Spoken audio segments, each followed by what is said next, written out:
ሰላማችሁ ይብዛ። እንዴት ናችሁ? ሁሉ ነገራችሁ ወይና?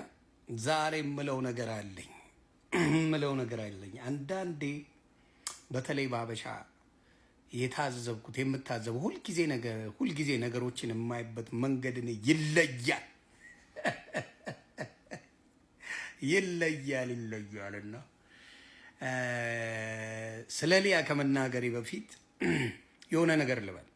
በነገራችን ላይ አሁን የተያዘው ግብ ዮኒ ማኛ ኦርቶዶክስ ይሁን ዮኒ ማኛ ፕሮቴስታንት ይሁን ዮኒ ማኛ ምን ይሁን ተብሎ ግርግር አለ። በፕሮቴስታንቶች ጸሎት ላይ ናቸው። ዮኒ ማኛን ወንጌላዊ አርበኛ እንዲያረግልን ብለው ጸሎት እያደረጉ፣ እኔ የተከተልኩ ክርስቶስን ነው። እኔ የምከተለው ክርስቶስ ነው። አቡነ ገብርኤል የዓለም ሁሉ ቤዛ ኢየሱስ ክርስቶስ ነው ብለው ሰብከው የክርስቶስ አርበኛ እንደሆነ አድርገውኛል። ክብሩን ራሱ ክርስቶስ ይውሰደው።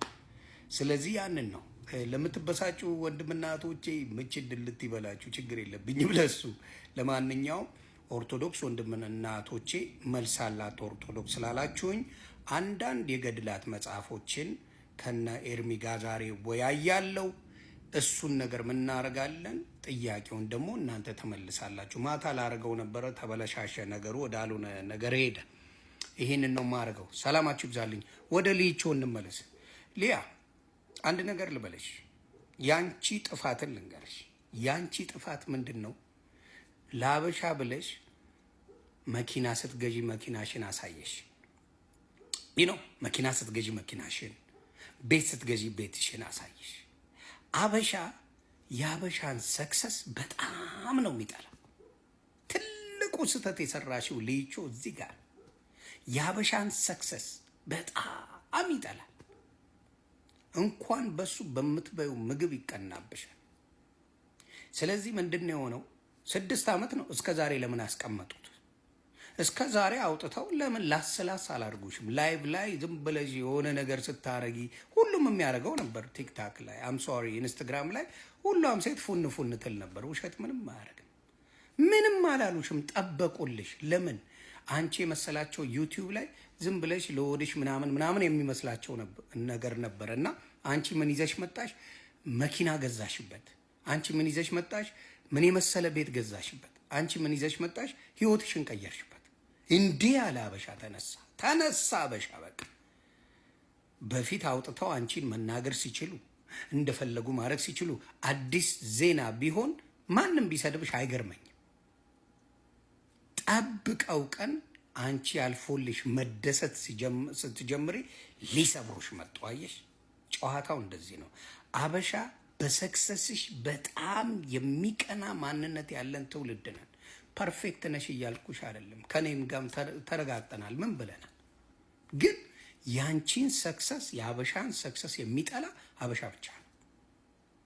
ምንም እንዲያውም ሊያ በጣም የሚዘገን ስድብ የለም። በኤቪደንስ ነው የምታወራው። አብዛኛው ነገሮቿ ኤቪደንስ አለው።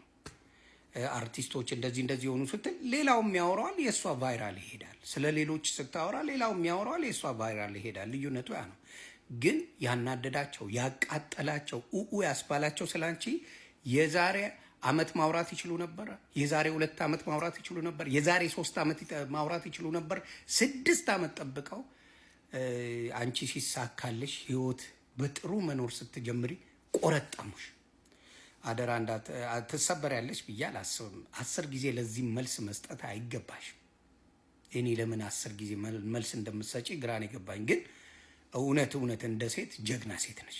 በቃ በልጠሻል። አከተመ 4 ነጥብ በልጠሻል። ስለበለጥሽ ተናደዋል። በልጠሻል፣ ተናደዋል። በቃ እነሱ የሚፈልጉ መሰዳደብ ነው። አንቺ ቤት ነው የገዛሽው፣ አንቺ መኪና ነው የገዛሽው፣ አንቺ ህይወት ነው የቀየርሽው። እነሱ የፈለጉ ግን እንረጋገጥ እያሉሽ ነውና በርቺ ነው የምልሽ።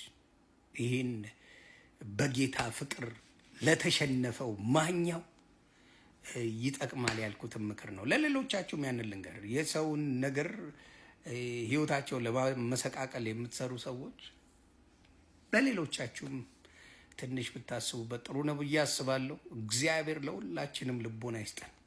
ሰላማችሁ ይብዛ። መልካም ጊዜ